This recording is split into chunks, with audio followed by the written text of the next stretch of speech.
Alrighty, another 2 weeks actually. Hey everyone, thank you for downloading the podcast. Retro Gamers, Larry here. Anthony here. What's going on, Ant? Not much. It's another day in paradise. Same old, right? Yeah, nothing changes here. Literally, nothing changes. I mean, there's never a cloud in the sky. It's always sunny. I shouldn't complain, but it's a little Groundhog Day to me. Well, we took a week off, last week being what it was.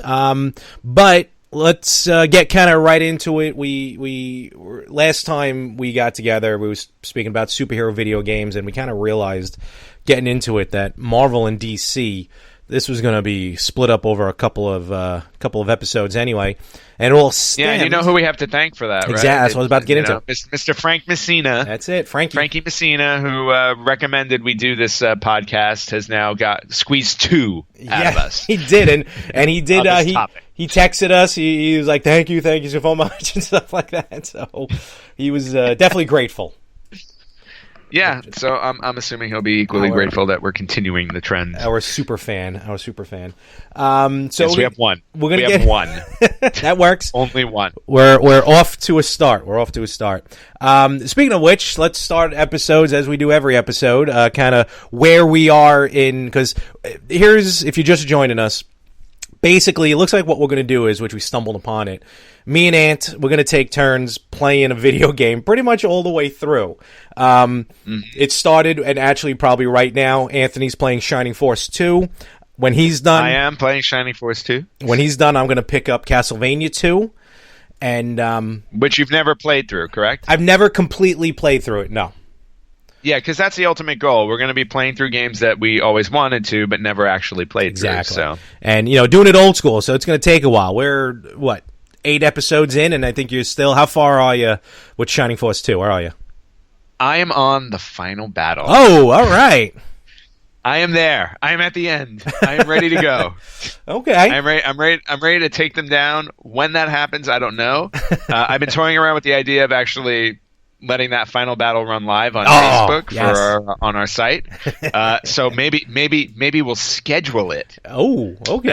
And get 2 viewers, me and you. That works. But no, 1, because I'll be logged in as Retro Gamer anyway. That's a good point. So it'll just be us. But yeah, so now I was thinking maybe that's also something we would play around with. Like we'll set up a little event that I will be finishing Shining Force 2 and hopefully not falling flat on my face when I play through the final battle.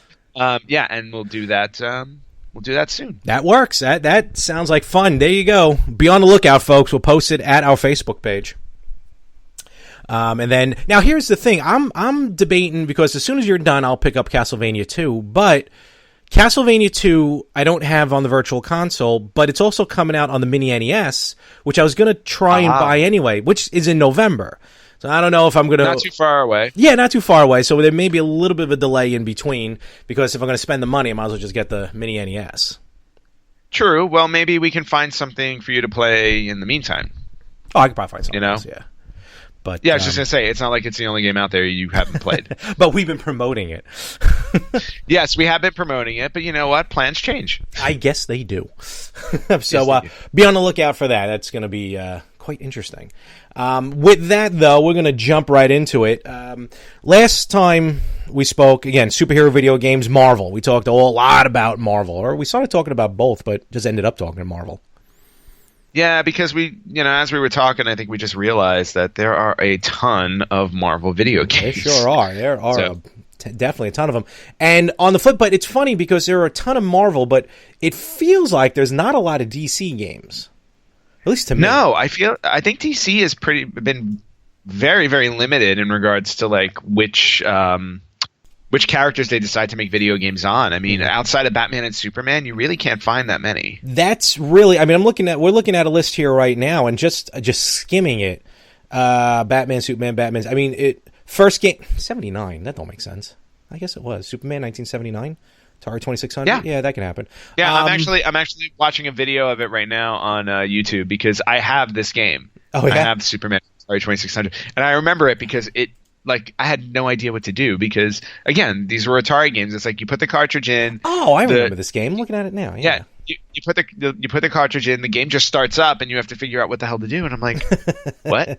I'm like 5. I'm like 5 or 6 years old. Like, how am I supposed to figure this out? I don't know. There's a pixelated Superman on my screen who's just flying, and then eventually you figure out you got to catch the bad guys and put them in jail, and then save Lois Lane and get her home, and voila. I mean, that's right. The big idea. But basically what you do is you spend your entire time flying from screen to screen where the pixels just change to make it look like different aspects of the city until you find what you need to find to solve everything. Like I think there's a bridge you need to put back together. So I don't know. I mean, it was some weird crazy. Yeah, it's Atari. The cover art looks pretty sweet. Have you seen the cover art? Did you see that yet? Yeah, the cover art's really good because that's how. Well, you got to remember, cover art is what sold video games back then. There was no internet. There was none of that stuff. So they made sure that they made kick-ass cover art so they could sell these games. No, totally. So, all right. So Superman 79. We'll get into some of this in a moment, just to talk about how it's been pretty much Batman, Superman.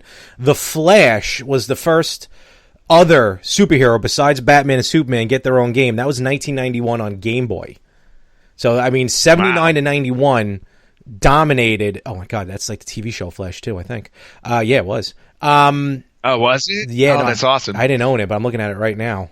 Holy cow. That is... Yeah, let's see. Based on the 1990 TV show, The Flash is a side-scrolling platformer. Fastest man alive. Player must guide the Flash through 13 levels and stop the Trickster from blowing up the city. Nice. Yeah. So Mark Hamill's probably in it too. Well, I'm watching some gameplay of that too, and it's kind of weird watching because it's Game Boy, right? So it's black and white. So watching superhero games in black and white just seems kind of weird.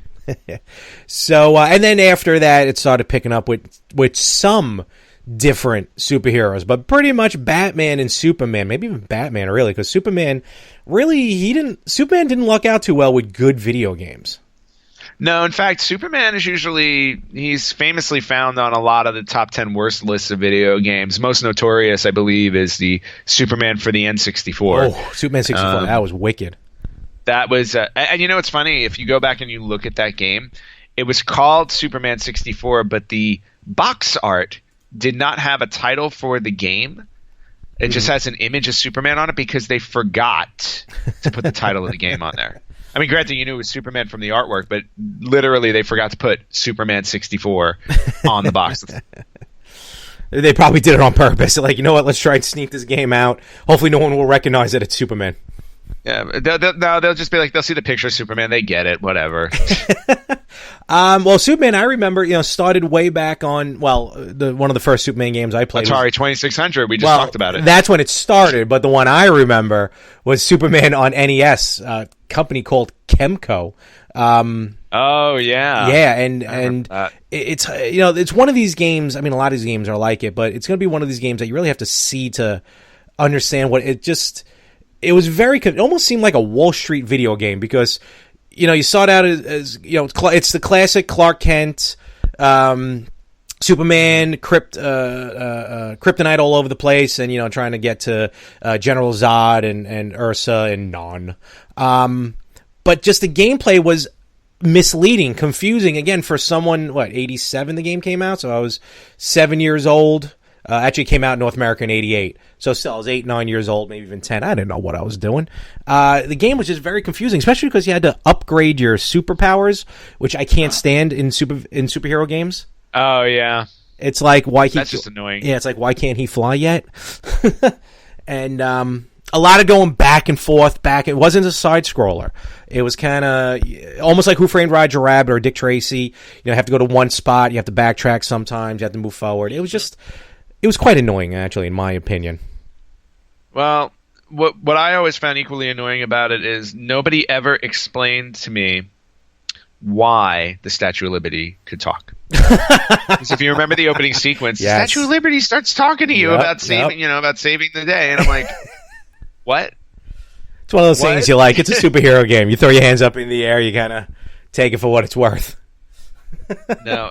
Well, you know what? I guess no, absolutely not. No, I mean, you had plenty of other options. There were plenty of other options. You don't need the Statue of Liberty talking.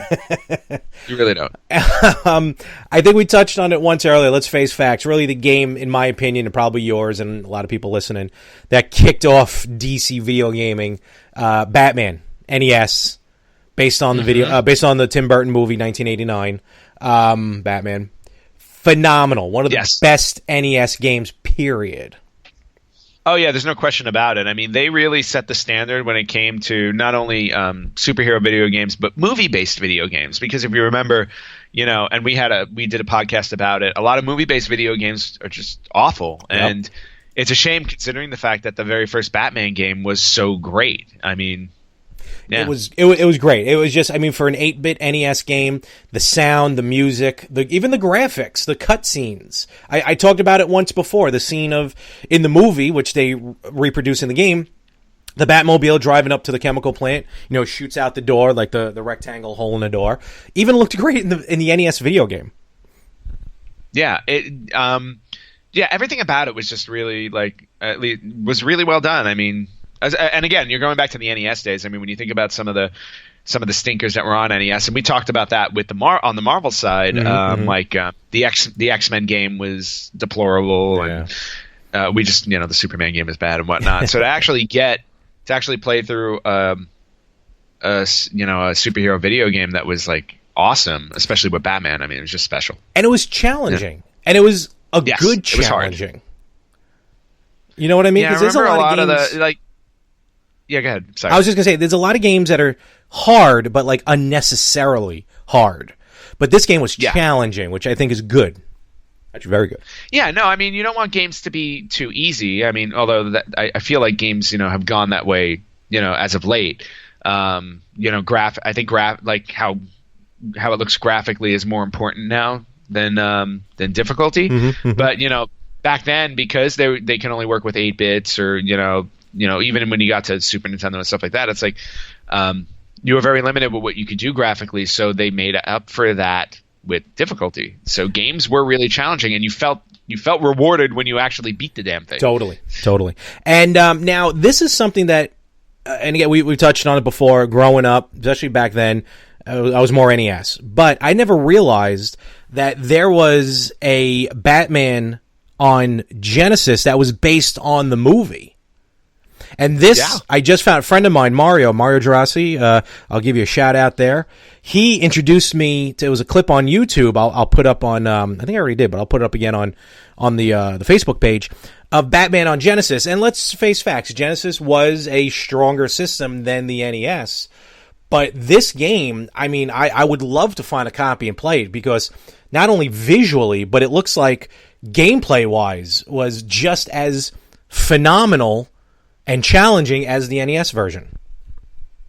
Yeah, and that's also one that I've equally have never played. So I would be down to play that one for sure. And the big differences between the two, obviously Genesis able to hold more. The Genesis version had actually a Batmobile and a Batwing level, two different levels there, and the NES version was a bit more true to the movie, the plot of the movie. In fact, some of the villains, like I kind of, when I scrolled through the gameplay, near the end, there's like a couple of villains in the clock tower, but the same villains that were in the movie. The guy with the swords and the other ninja guy and everything like that until you got to the Joker. So, it's, 20-something years, no, even more. Well, 92. It's been a while, but even putting the Mega game aside, did you know that there was a Batman arcade game based on the original movie? Batman arcade game? No. Well, we didn't have many arcades near us.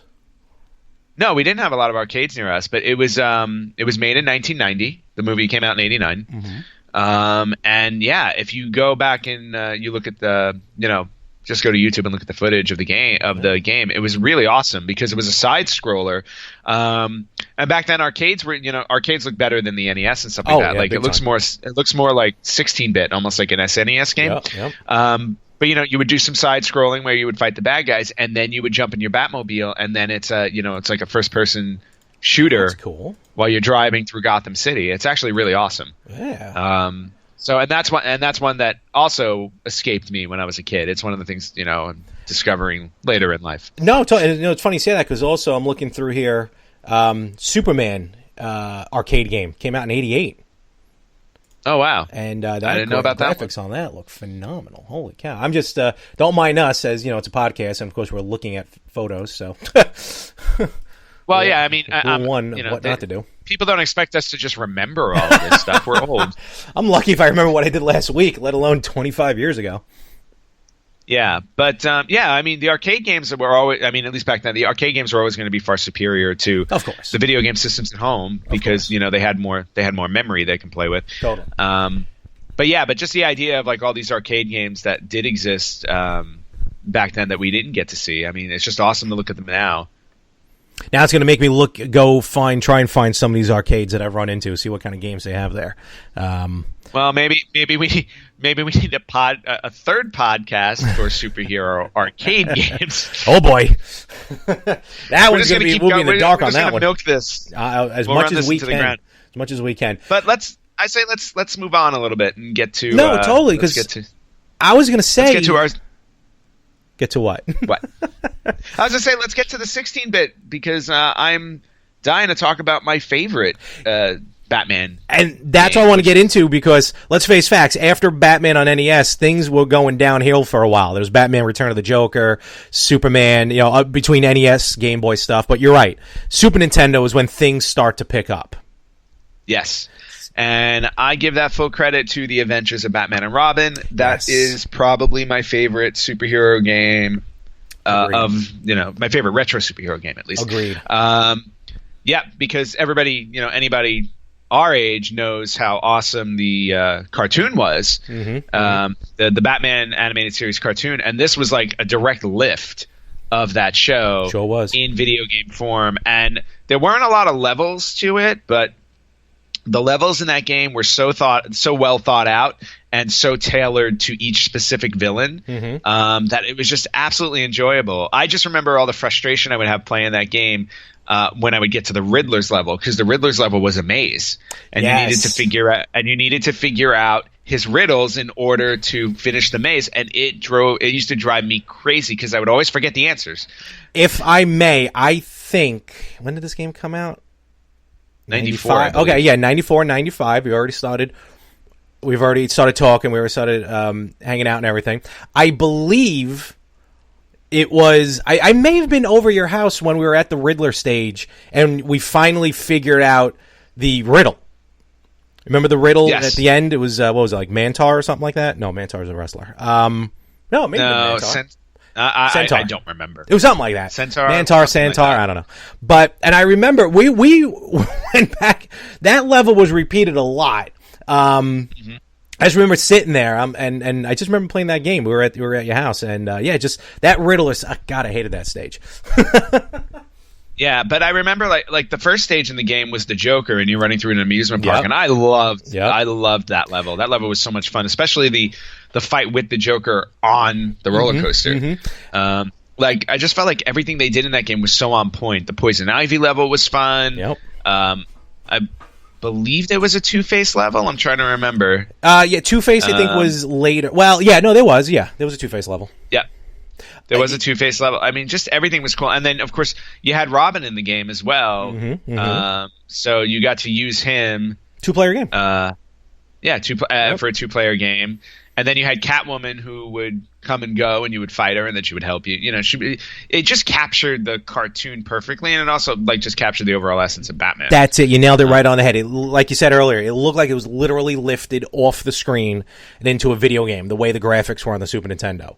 The Genesis version was a little different. Genesis was more Mr. Freeze was ultimately the villain in that one. Yes.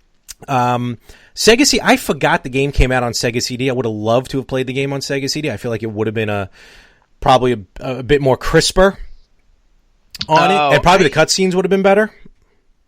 I'm trying to remember if I still have it.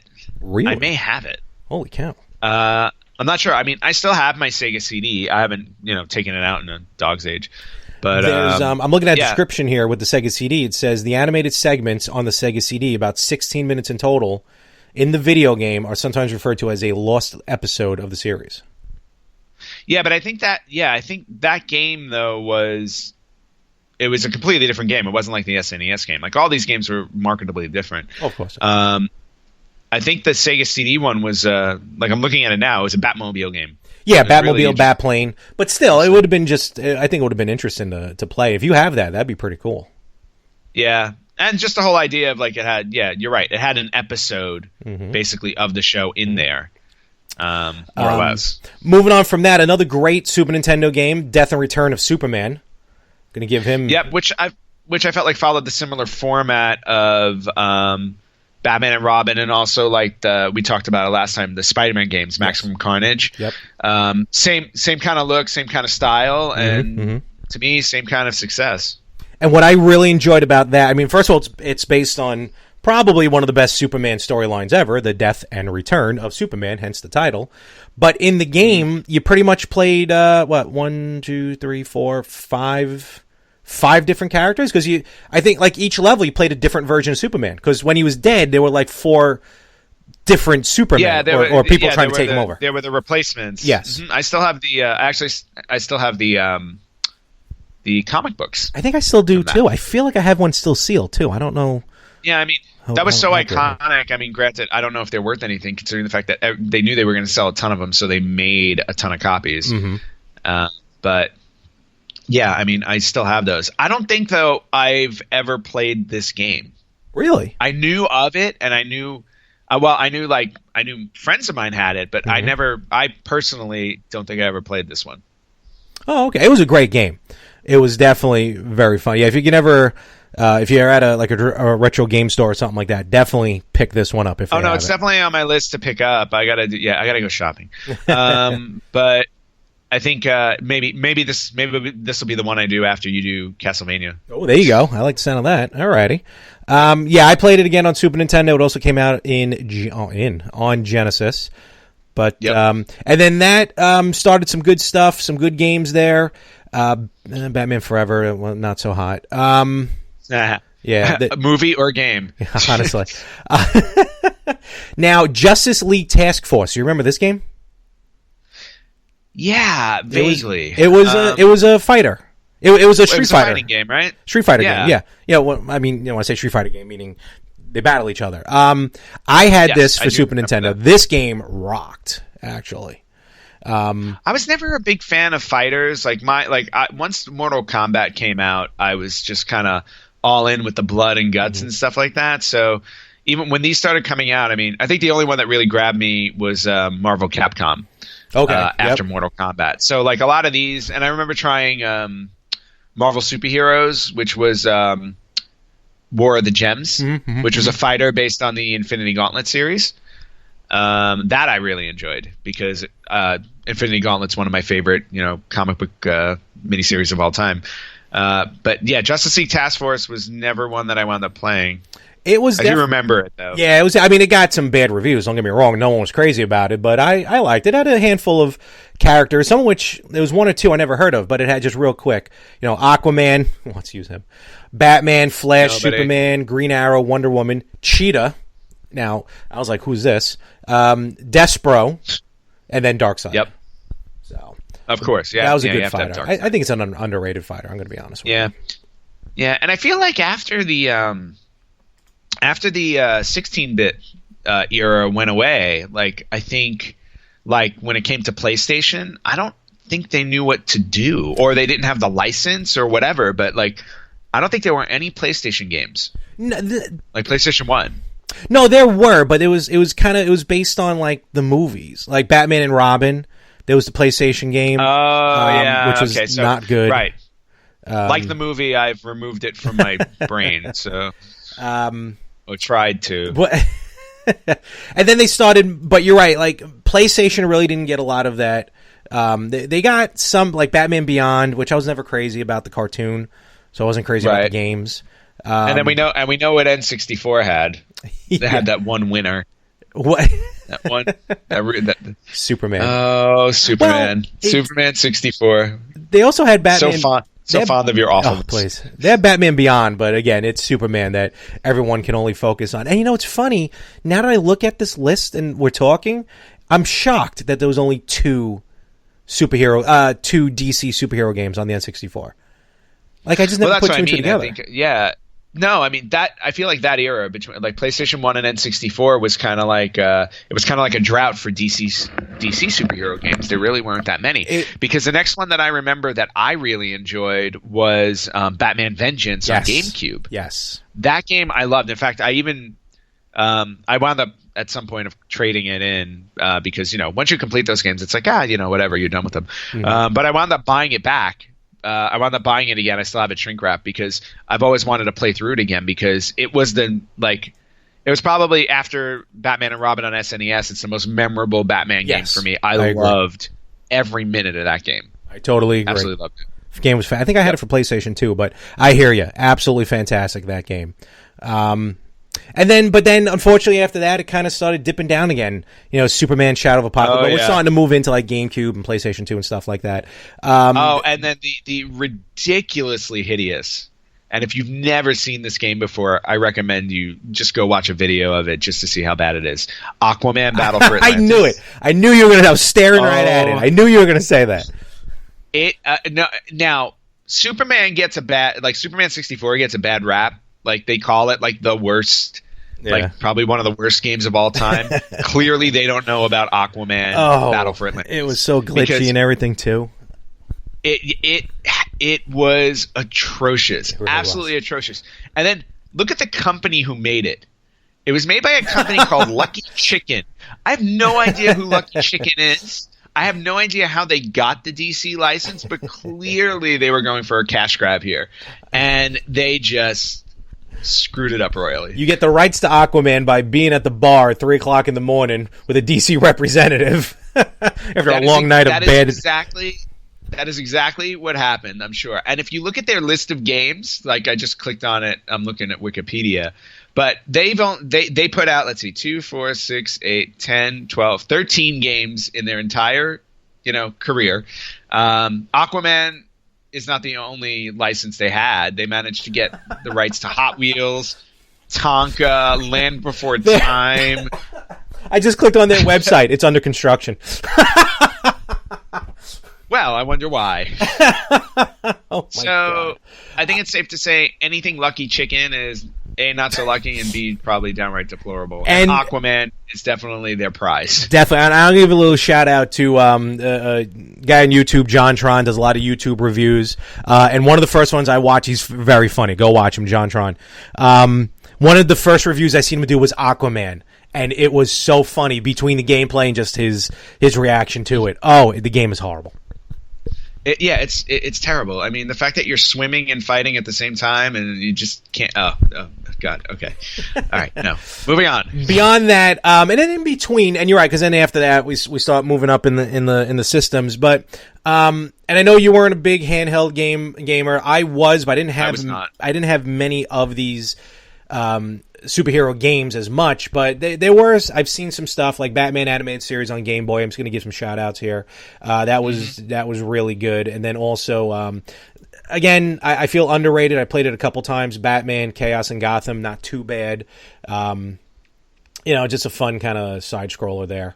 But again, not so much on the handheld level later on, like the Game Boy Advance and stuff.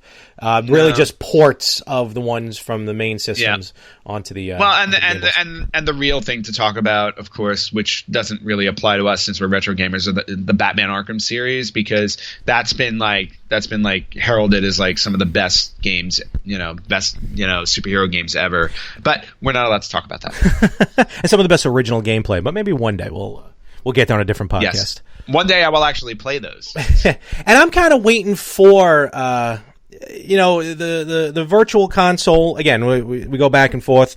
Yeah. Anthony's the physical games. I don't mind the virtual console, but bottom line, I'm kind of hoping some of these games would come out on the virtual console, because some of these games, like, I just don't know why Sunsoft or whoever owns them now wouldn't put out wouldn't put out Batman just, well, I guess because of the movie rights and everything. Now that I'm talking. Well, I was going to say, I mean, I think it's just a lot of licensing issues, and there are a lot of companies involved, because you gotta involve DC, which means involving Warner Brothers now, and then and then you got to involve, obviously, the video game systems, whichever virtual consoles you want to drop them on. I mean, it doesn't sound too complicated on our end, obviously, because we see a lot of third parties do it. But I just think when you get to those big companies like Warner Brothers and stuff like that, it's just it's a lot more definitely complicated. Right. And if I may, just to jump ahead just a little bit, if you want to get kind of an old school feel with a new school game, Batman Brave and the Bold on the Wii, that actually has a very classic feel to it.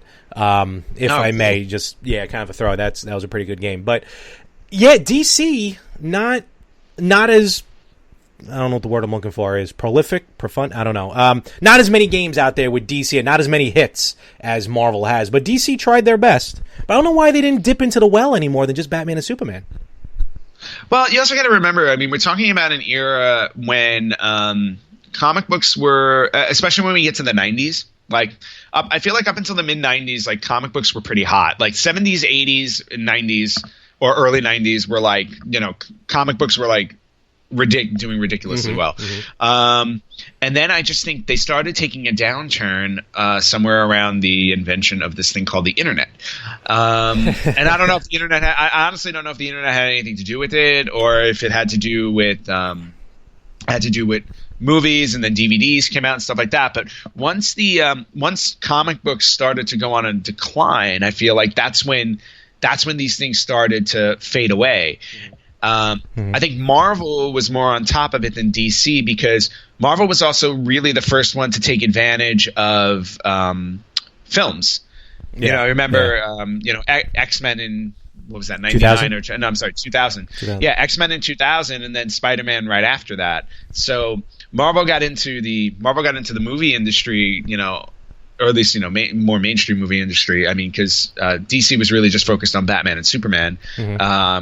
Big surprise, they're still focused on. It's their big names and they're big grabs. So no, it's a big grabs. But Marvel started dipping into more of their other stuff. But I just think they had a better handle on video games, because they thought that would help resonate their keep their characters relevant and everything like that, since the comic books weren't doing as well. And then once the movie started coming out, now we have this big Now, obviously today superheroes are huge, but Marvel just always, and I credit Marvel to this. I think the reason why they're doing so much better than DC is because they never fully disappeared. Like, I felt like there was a time where like DC was completely forgotten for a while. I don't think Marvel ever was, because they were always out there trying different things and going through different venues. I can understand that. I can see that. That's me. That could be my bias. I've always been a Marvel guy. So. I was going to say, but you're also a comic book guy. Like, I'll admit, growing up, I didn't read comic books. So. Oh, yeah, no, I love comic books. And to be honest with you, I mean, when I talk about the mid-'90s when comic books started to take that downturn, that's actually when I stopped really paying attention to comic books. Like, it was around that time. It was around like 95, 96 when all of a sudden I was like, oh, hello, new desktop computer with Windows 3.1. And what is this disk? AOL what? What's AOL? Oh, I'm enjoying this. This is more fun. What, video games on my computer? Okay. What is this, Solitaire? This is the greatest game of all time. So, and that probably could be just like with everyone getting older at the time, and then everyone circled back around, and now everyone on the planet has a Peter Pan syndrome. But I think that's probably what it was too. Just us getting older and thinking we were trying to move on to get a little bit more mature, and who knew that wasn't going to work? Yeah, I know, exactly. I mean, who knew that the stuff that we were possibly ridiculed about when we were kids would turn out to be something that's now it's the end thing to do. It's like totally. Oh my god, superheroes are so cool. It's like, really? I go, you used to beat me up for that 20 years ago. So who knew? Yeah, right. Who knew? And but I'm going to be on the lookout for some of these next time I hit up like a game, retro game, and me mostly because I still have some of the I still got my Game Boy. I will stuff, say a special thank you to Frankie Messina for letting us cover this topic, because Big now, time. well, I'll thank him. My wallet's not going to thank him, because now I need to run out and buy some of the physical games. You'll do all the virtual consoles that you can find, but I'm going to go out and actually buy some physical games. Oh, by the way, yes, I did happen to notice that on this list there were no video games. Oh, there's a ton of video games. Oh. Well, I mean, let's see. What happened? There was. I think DC and Marvel were both smart enough to stay away from the Virtual Boy. As you can see, between 1995 and 2000, there's only like 4 or 5 games released. And yet those games managed to hit every major system, including Game.com. including Game.com and the Sega Saturn, but they did not hit the Virtual Boy. They felt that the Virtual Boy was probably too much of a system to allow for that. So, and that's what I'm going to say. Sure, you keep thinking that. I miss my Virtual Boy. With that being said, I think now nobody else does. Trust me. I think let's get ready to wrap this up here. All right, yeah. Thank you again, Frankie Messina, for this great idea. We got, like you said, 2 episodes out of it. So thank you, sir. My favoriteest bald person on the planet. There you go. And of course, be on the lookout wherever we are. Thank you for downloading the podcast. Listen to us, share it, like it. Follow us on Facebook, Retro Gamers Podcast. And with that, we're going to call it another week. So from my end here on the East Coast, thank you very much for joining us. And thank you from the West Coast, where I am 3 hours behind and have more of my day left. There you go. And now I got things to do. All right, folks. We'll catch you next time.